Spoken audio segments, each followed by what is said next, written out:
Hello, everybody, and thank you for tuning in to the weekly report. Trump's Venezuela fiasco.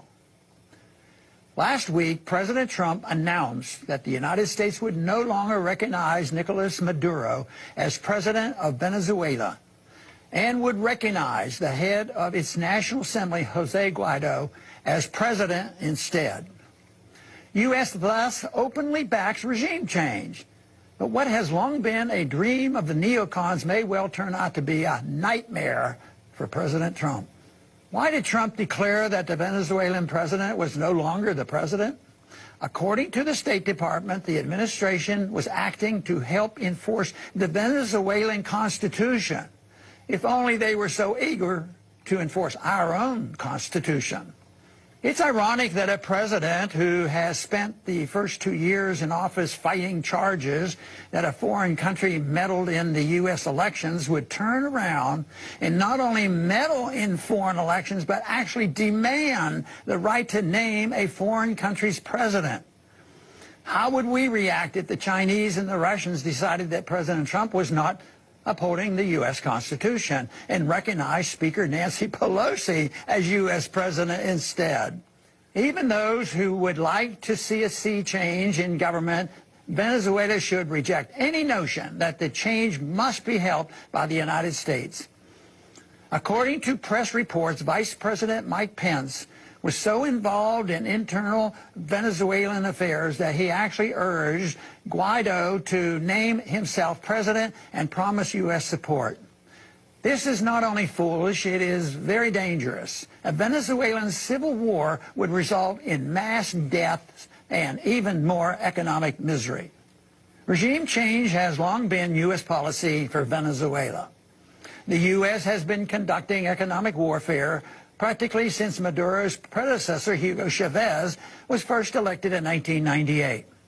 The goal of U.S. sanctions and other economic measures against Venezuela and other countries in the Washington's crosshairs is to make life so miserable for average citizens that they rise up and overthrow their leaders. But of course, once they do, they must replace those leaders with someone approved by Washington. Remember, after the Arab Spring in Egypt, when the people did rise up and overthrow their leader, but they then elected the wrong candidate. The army moved in and deposed of the elected president and replaced him with a Washington-approved politician. Then Secretary of State John Kerry called it restoring democracy.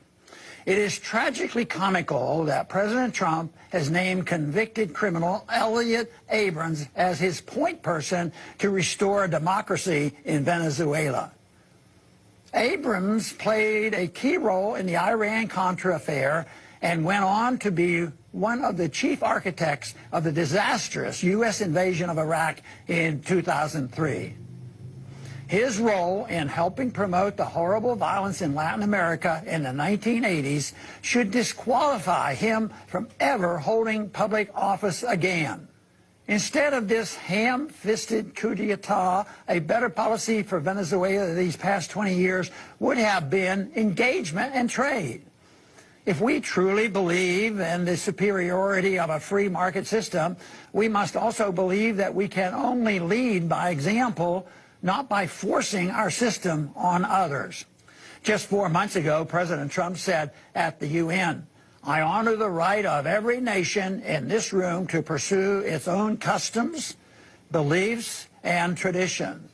The United States will not tell you how to live or work or worship.